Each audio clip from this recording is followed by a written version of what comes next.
Jornalista e membro do Partido Comunista Italiano, Gramsci foi um escritor notável e político atuante.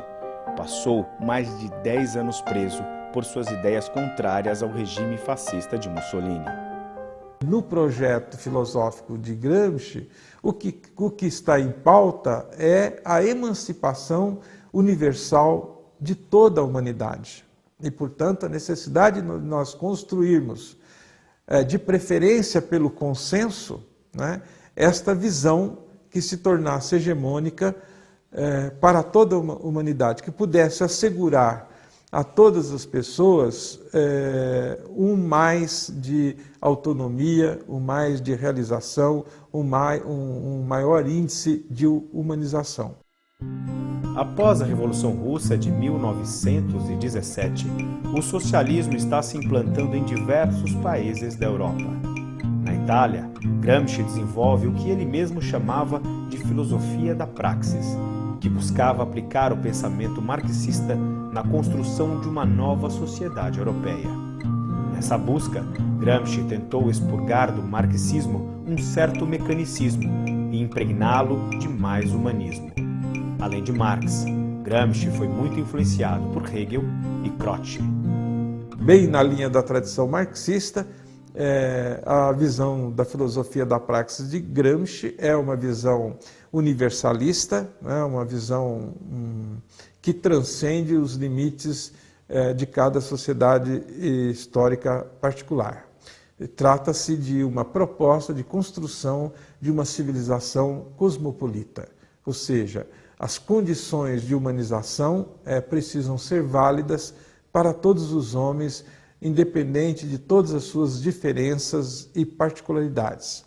Nenhuma diferença deve justificar qualquer tipo de desigualdade. Para Gramsci, o papel do filósofo deve ser pensar, explicitar e discutir a união entre a teoria e a prática, ou seja, a íntima ligação que há entre nossas atividades subjetivas, tais como a reflexão, e as nossas ações objetivas, seja no trabalho ou em nossas atividades políticas e sociais. O Gramsci insiste com muita propriedade em dizer que todos os homens são filósofos. Ele não quer dizer com isso que todos os homens sejam especialistas em filosofia, mas ele está dizendo que todas as nossas ações, desde as mais simples, desde as mais elementares, são ações atravessadas por uma significação propriamente reflexiva, por uma significação teórica. O esforço de Gramsci está em mostrar que não há dicotomia entre o pensamento puramente teórico, subjetivo, e uma prática concreta, objetiva. Por isso, ele fala em praxis, que é a prática informada pelo conhecimento, informada pela reflexão.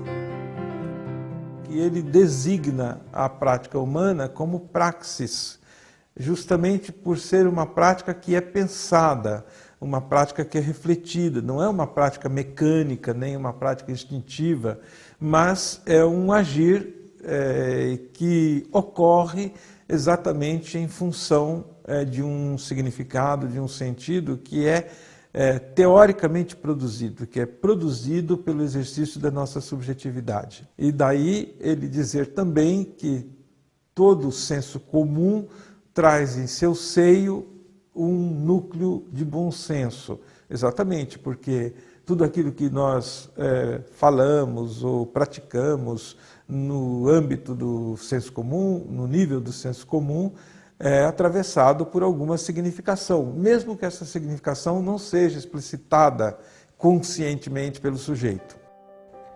Para Gramsci, a educação deve elevar as pessoas do senso comum ao bom senso.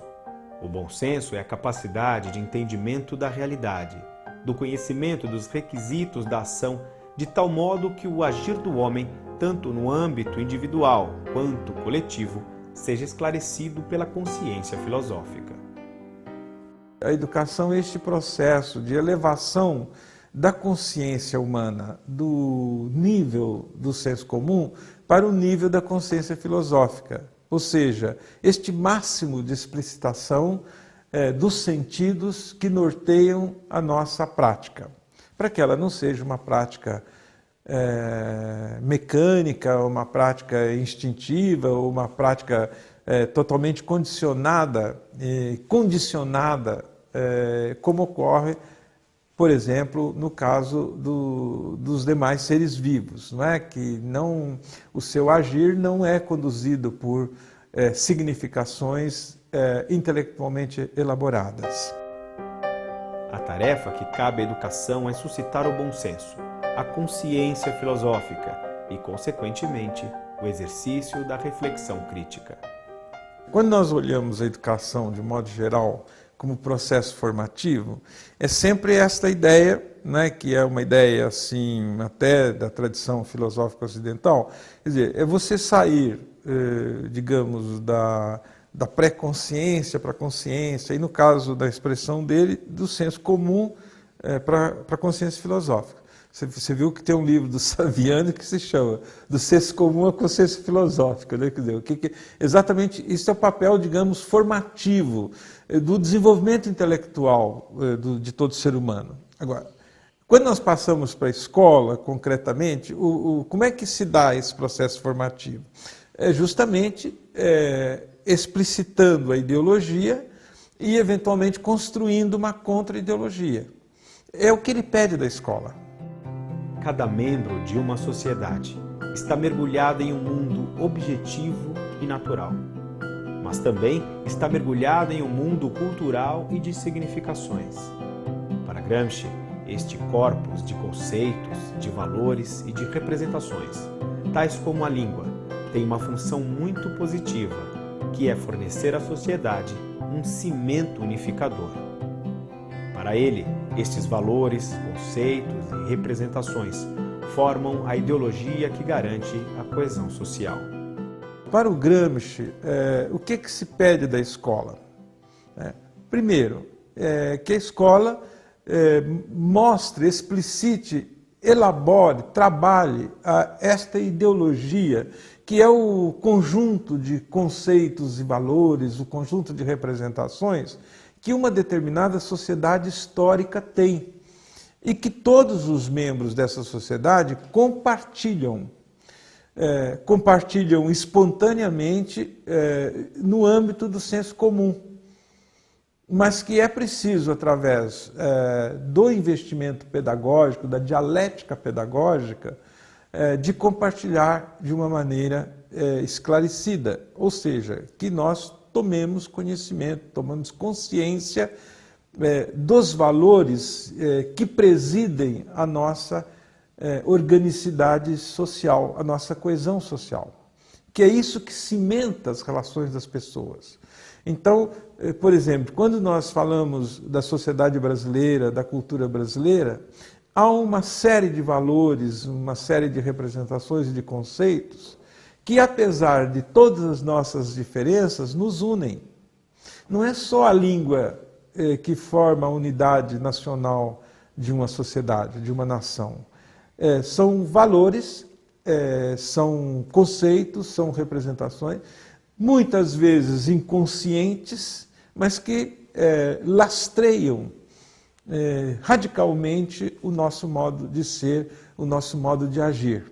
A educação e, consequentemente, a escola, o currículo, são mediações para que esta ideologia seja disseminada, seja compartilhada, que é um trabalho que já começa na família, é um processo que é espontâneo, que atravessa o próprio convívio social, mas que se sistematiza na escola.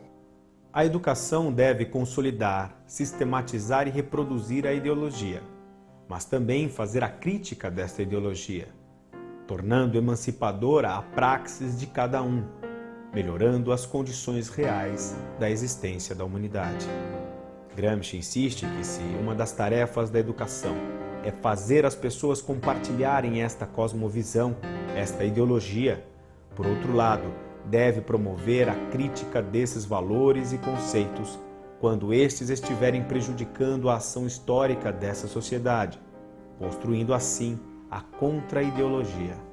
Para Gramsci, a educação sistematizada, a educação institucionalizada, ela tem fundamentalmente esse papel de disseminar a ideologia vigente nessa sociedade histórica para assegurar exatamente a participação de todos os membros nessa sociedade. Mas também cabe à educação criticar essa ideologia, porque essa ideologia vai se impregnando também de elementos, digamos assim, prejudiciais, elementos que, ao invés de garantir a construção da autonomia do sujeito, para que ele participe como um sujeito autônomo e livre de sua cultura, isto às vezes é feito de forma dominadora. E aí é que nós encontramos o primeiro sentido marxista de ideologia, que são aqueles valores e representações impostos pelos grupos hegemônicos da sociedade e, consequentemente, que não levam à libertação, à construção da autonomia, mas, muito ao contrário, levam à opressão, à dominação de uns pelos outros. Por isso é que a educação, de modo geral, e, consequentemente, a escola, precisam investir também na construção de uma contra-ideologia. O que isso quer dizer? Quer dizer uma crítica àqueles elementos da ideologia vigente que são contraproducentes, que oprimem os indivíduos, que não permitem que elas se realizem como pessoas autônomas. Quando uma ideologia é construída a partir do consenso e comunhão das posições, sentimentos e interesses de todos os membros da sociedade, temos, segundo Gramsci, uma ideologia orgânica. Por outro lado, se a ideologia é construída de forma mais artificial, temos uma ideologia arbitrária. Acontece quando, por exemplo, um partido político com a intenção de dominar uma sociedade elabora um programa ideológico, um conjunto de conceitos e valores que impõe àquela sociedade.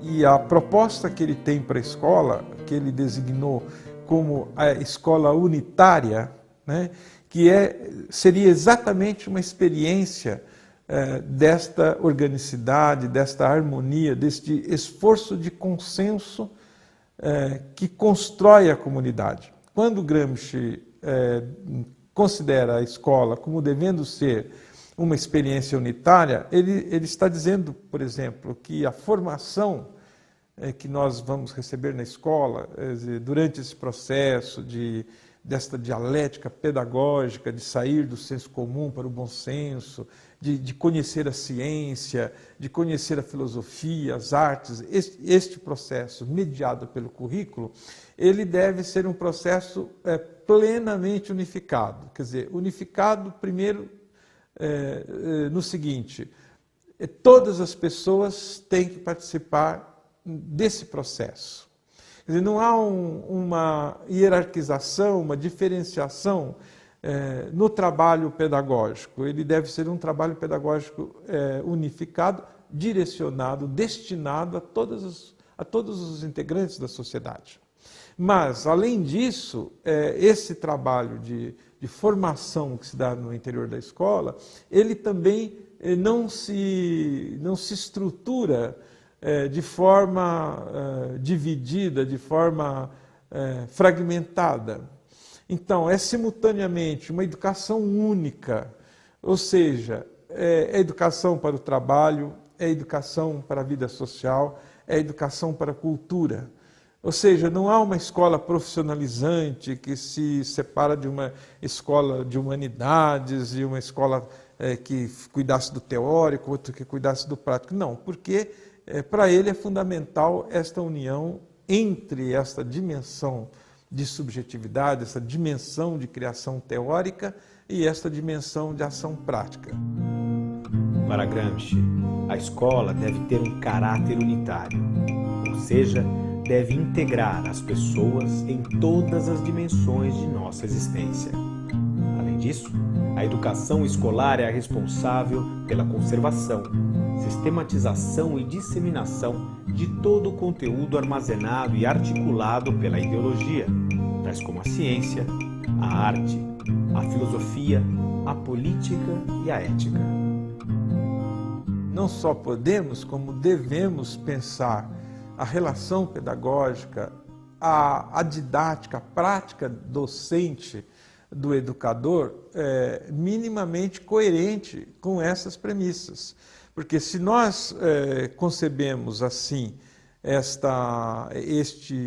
o processo pedagógico como esse processo de explicitação das significações da existência humana, né, que estão articuladas em torno desses conjuntos ideológicos, dessa cosmovisão, é evidente que o professor ele não pode atuar de uma maneira puramente tecnicista, quer dizer, a formação jamais será um processo mecânico, né, autoritário, né, e que não faça mediação única e exclusivamente através da representação conceitual, de uma representação puramente lógica, mas justamente através de uma lógica e de uma pedagogia dialética, no sentido de que leva o estudante, leva o participante, o sujeito em formação, a esta experiência de reflexão. A educação não deve ser instrucional, mas de vivência, de reflexão, de conhecimento. Um processo que, ao mesmo tempo em que mostra o que o exercício da subjetividade pode trazer ao educando, leva esse indivíduo a fazer uma avaliação crítica de todo o acervo de que dispõe e a propor novos significados. O educador com inspiração gramsciana deve dominar as informações e metodologias didáticas de sua área de atuação. Deve ser criativo no sentido de despertar, incentivar e fazer avançar as descobertas dos aprendizes. Deve ser crítico quanto à sua própria prática. É um professor não dogmático, construtor, que valoriza a autonomia e o espaço para a criação. Não há como não fazer uma aproximação, né, que é bastante óbvia, né? Por exemplo, entre as propostas que o Paulo Freire fez com respeito à educação, a esta inspiração gramsciana. Não há dúvida alguma que o lado marxista do pensamento freiriano se faz muito sob esta inspiração do Gramsci. Até, né, quando o Paulo Freire fez as suas propostas bem práticas de alfabetização de adultos, de camponeses, ele estava justamente nada mais fazendo do que explorar as potencialidades do senso comum desta população, né, em busca da explicitação de um bom senso.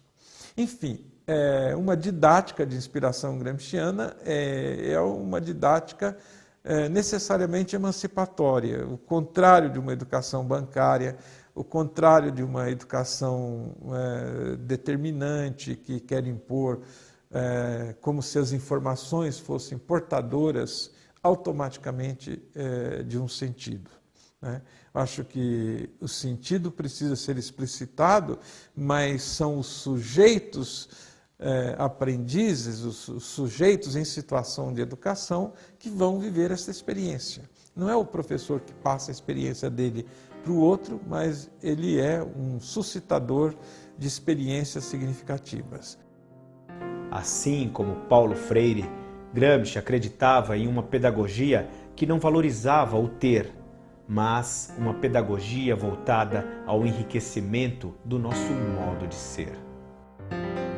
Que certamente não se coaduna com a visão educacional e política do Gramsci, é que esta educação, a educação que é oferecida para a massa, é muito mais uma educação para o consumo do que propriamente para a autonomia, quer dizer, para a realização de uma qualidade de vida, e esta qualidade de vida para o Gramsci implicaria certamente esta capacidade de superação do senso comum, quer dizer, todo mundo teria uma educação que nós diríamos assim mais qualificada do ponto de vista estético, do ponto de vista ético, do ponto de vista político.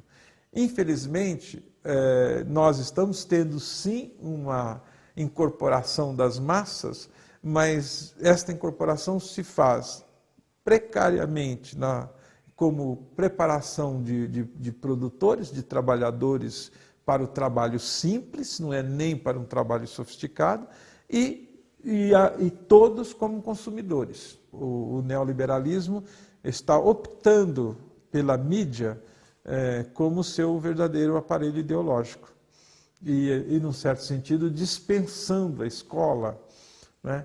E forçando a escola justamente ser o contrário do que o Gramsci queria.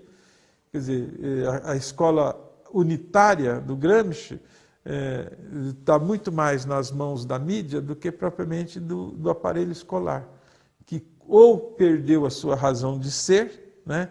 Está assim, sem pé no chão, ou então está se transformando num chão de fábrica, quer dizer, numa escola puramente tecnicista, de preparar mão de obra bem mecanicamente, né, para o mercado de trabalho, que é a morte da educação e, sobretudo, da educação pensada como Gramsci queria pensar, de fazer de todo cidadão, de todo indivíduo, não apenas um trabalhador técnico, mas um cidadão político que participasse dos destinos da sua sociedade.